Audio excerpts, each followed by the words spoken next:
ఆత్మీయ సమావేశానికి చేసిన పెద్దలందరూ, మరి వేదిక మీద ఉన్న పోకా శ్రీనివాస్ గారు, అలాగనే అమర్నాథ్ గారు, ప్రసాద్ గారు, అలాగనే జనార్దన్ బాబు గారు, హబీబుల్లా గారు, మరియు పెద్దలు హృదయపూర్వక నర్సాపేట జనసేన పార్టీ తరఫున హృదయపూర్వక ధన్యవాదాలు. మరి 11వ వార్డు అంటేనే ఒక వార్డులో చదువుకున్న వాళ్ళు, బాగా న్యాయ నిపుణులు,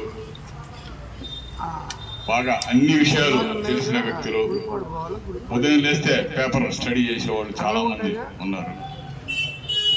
మన గత ప్రభుత్వం అవలంబిస్తున్న తీరులు అందరూ వివరించారు.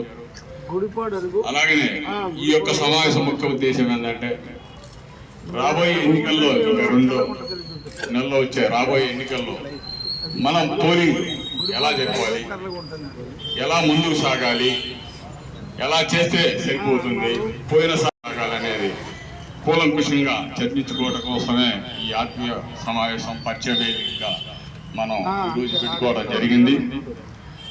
అలాగనే స్థానిక సమస్యల గురించి, స్థానిక నాయకత్వం గురించి కొద్దిసేపు మాట్లాడుకుందాం. మనం గత 10 సంవత్సరాలు గోపిరెడ్డి శ్రీనివాస్ రెడ్డి ఇక్కడ గెలవడం జరిగింది. అతను చేసిన పని ప్రతిదీ ఏదీ లేదు. నర్సాపేటలో మున్సిపాలిటీ వర్క్లు ఎవరు చేసినా చెక్ బుక్ కానీ ఎంబుక్ కానీ ఇప్పుడు గోపిరెడ్డి గారి ఇంట్లో బీరువాలో ఉంటది.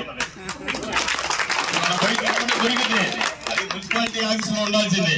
చెక్ బుక్ అంటే, మరి ఎంబుక్ అంటే మున్సిపాలిటీ ఆఫీస్ లో ఉండాలి. కానీ అది కాదు. ఇప్పుడు గోపిరెడ్డి గారి ఇంటికి పోయి చూస్తే బీరువాలో ఉంటాయి. అది ఎప్పుడు ఫండ్ వస్తే అప్పుడు డ్రా చేసుకోవటమే. అది